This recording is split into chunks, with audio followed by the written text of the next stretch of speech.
ఏదో అదృష్టం కొద్ది గెలిచాను. నేను నా చిన్నప్పుడు ఎన్నో కాంపిటీషన్స్ లో గెలిచాను తెలుసా? మాయ్ ఎప్పుడు దాని గురించే మాట్లాడతావా? నీ వల్లే నా కాన్ఫిడెన్స్ అంతా పోతుంది. నీకేమీ కాకూడదు కదా, అందుకే అలా చెప్పాను. ఆమె డాక్టర్ యూనో. అయితే ఆ పనే చేయొచ్చుగా. నేను టైర్డ్ గా ఉన్నా, నన్ను డిస్టర్బ్ చేయకు. నేను నిద్రపోతాను. బండి కొంచెం జాగ్రత్తగా నడుపు. ఓ, డ్రైవింగ్ ఎలా చేయాలో మాకు తెలుసులే. పెద్ద చెప్పొచ్చావు. ఇంకా 2 దెబ్బలు తగిలుండాల్సిందే. మాయ్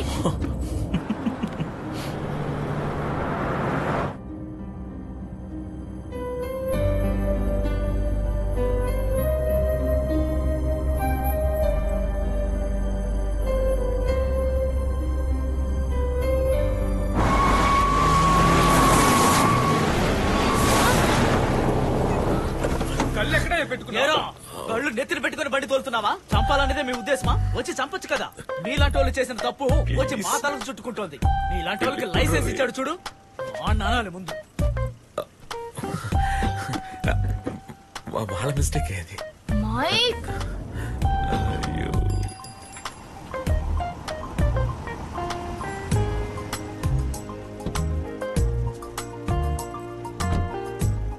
చాలా థ్యాంక్స్, ప్రాణాలతో నన్ను ఇక్కడికి తీసుకొచ్చినందుకు.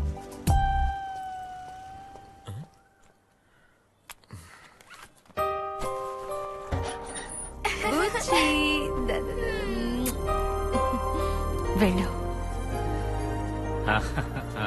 కంగ్రాట్స్. Thank you.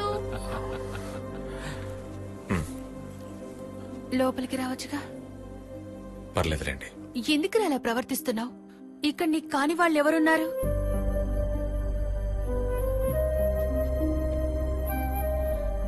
నీకెందుకురా ఈ మొండితనం? మీరు చెప్పినట్టుగా ఇది మొండితనం కాదు. మీ సంతోషాన్ని చెడగొట్టకూడదని నన్ను ఇలాగే ఉండిపోనివ్వండి. జెనీని సొంత తండ్రిలా చూసుకుంటున్నారు. మీరే చెప్పారుగా చూసుకుంటున్నారని.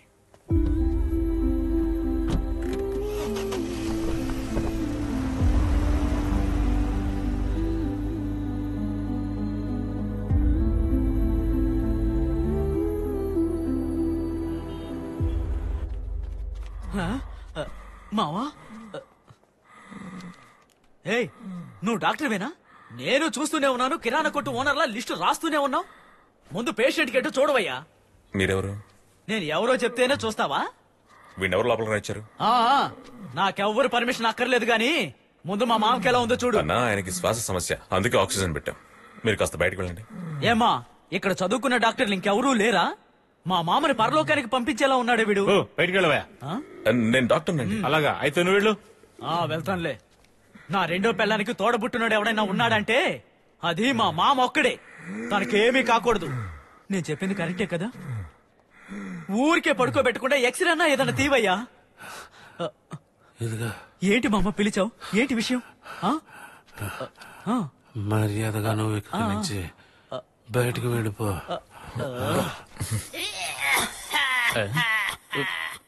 అసలు ఇంతకీ నీ వ్యాధి ఏమిటి? దగ్గు ఉంది. ఓయ్, ఇక్కడ దగ్గకూడదయ్యా, ఇది హాస్పిటల్. దగ్గొస్తోంది అంటున్నావు, ఎన్ని రోజులుగా ఉంది? నెల రోజులుగా దగ్గుతున్నాను.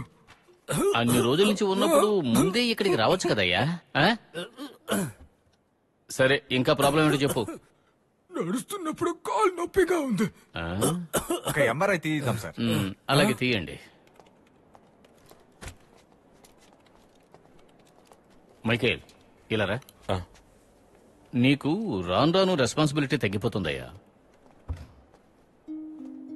క్యాజువాలిటీకి పేషెంట్లు వస్తే టెస్ట్లు, స్కాన్లు, ఎక్స్రేలు లాంటివి రాయమని చెప్పాను కదయ్యా. అది అవసరమైతేనే కదా రాయాలి. నువ్వు రాయగలిగితే రాయి. ఈ క్యాజువాలిటీకి ఒక టార్గెట్ ఉందయ్యా. అది మిగతా వాళ్ళు చేస్తున్నప్పుడు నువ్వు కూడా చేయగలుగుతావు. లేదంటే నేను జోక్యం చేసుకునే పరిస్థితి వస్తుంది. మరి ఊరంతా బట్టలిప్పుకు తిరుగుతుంటే నువ్వు గోచి పెట్టుకుంటే అదంత బాగుంటుందా? ఏమంటావు? నువ్వే చెప్పు.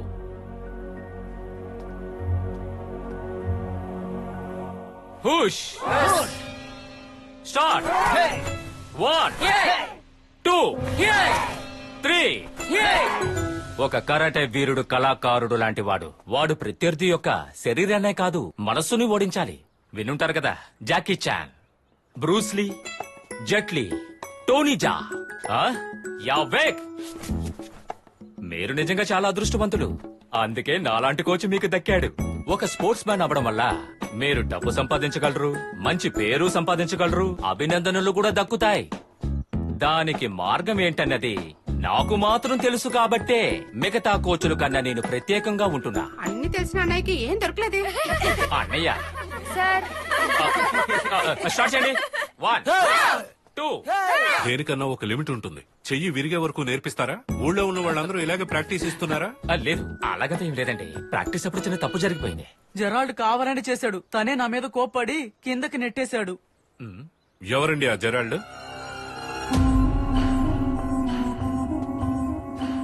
Gerald Peter. నీ ముఖానికి హెయిర్ స్టైల్ ఒకటి. రేయ్, నిన్ను చాలా సార్లు వార్న్ చేశాను. ప్రాక్టీస్ టైంలో ఇలాంటివన్నీ చేయకూడదని చెప్పాను కదా. నాకు తెలియదు కదా తన చేయి పట్టుకున్న వెంటనే విరుగుతుందని. కొట్టేనంటే ముఖం మార్చిపోతే. అయితే నువ్వు కావాలని చేయలేదా? లేదు. మాస్టర్ తను గర్ల్స్ దగ్గర కూడా ఇలాగే బిహేవ్ చేస్తాడు. అందరి గర్ల్స్ దగ్గర సార్. మరియా దగ్గర, రియా దగ్గర మరీ బ్యాడ్ గా మాట్లాడాడు. ఇది ఫైనల్ వార్నింగ్.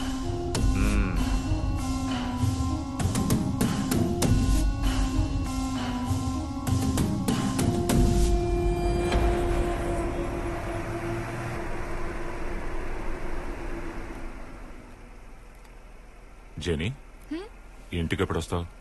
రాత్రిపూట అనవసరంగా తిరగొద్దు. వాడికి వాడినే సరిగ్గా చూసుకోవడం తెలీదు. నీ మొబైల్ నీ చేతిలో ఉంది కదా. మీరు మైక్ గురించి అలా మాట్లాడకండి. నా ఫోన్ నా దగ్గరే ఉంది. సరే, బాయ్. Okay bye.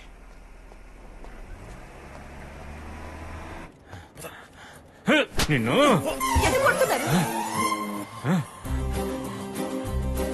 ఏంటో నువ్వు చేసిన పని.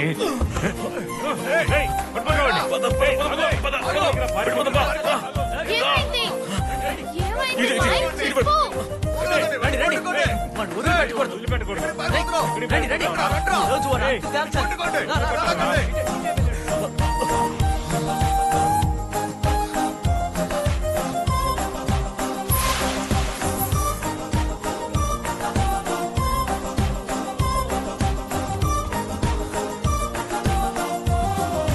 అసలు నువ్వు ఏం తప్పు చేశావ్? ఆయన ఎందుకు నిన్ను కొట్టారు?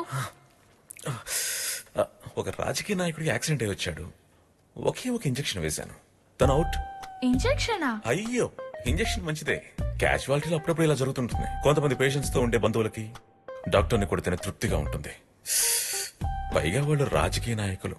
డాక్టర్ అయితే ఇలాంటి రిస్క్ ఉంది కదా, అయినా నువ్వు తిరిగి కొట్టాల్సిందే. మనం యేసు ప్రభుని కొలిచేవాళ్ళం. ఒక చెంప మీద కొడితే ఇంకో చెంప చూపించమని చెప్పారా లేదా? కళ్ళకి కళ్ళు, పళ్ళుకి పళ్ళని బైబిల్లో కూడా ఉంది కదా. జీససే చెప్పారు కదా. ఆహా, సరిపోయింది. నీ వల్ల మళ్ళీ తన్నులు తింటాను.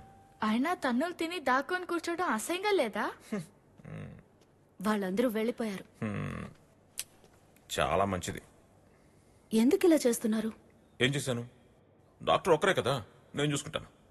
మీరు లేడీ కాబట్టి తప్పించుకున్నారు, లేదంటే మీకు కూడా తన్నులు ఖాయం. నా మీద చేయిస్తే కంప్లైంట్ ఇస్తా. మనకు అసోసియేషన్ ఉందిగా. మనం ఎంత ట్రీట్మెంట్ చేసినా కూడా 10% మందిని ఆ ప్రభు తీసుకెళ్లిపోతాడు.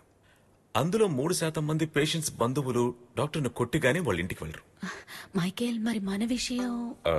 ఏంటి మన విషయం? అడగడానికి వేళ పడలేదా? పెద్ద అడుగుతుంది.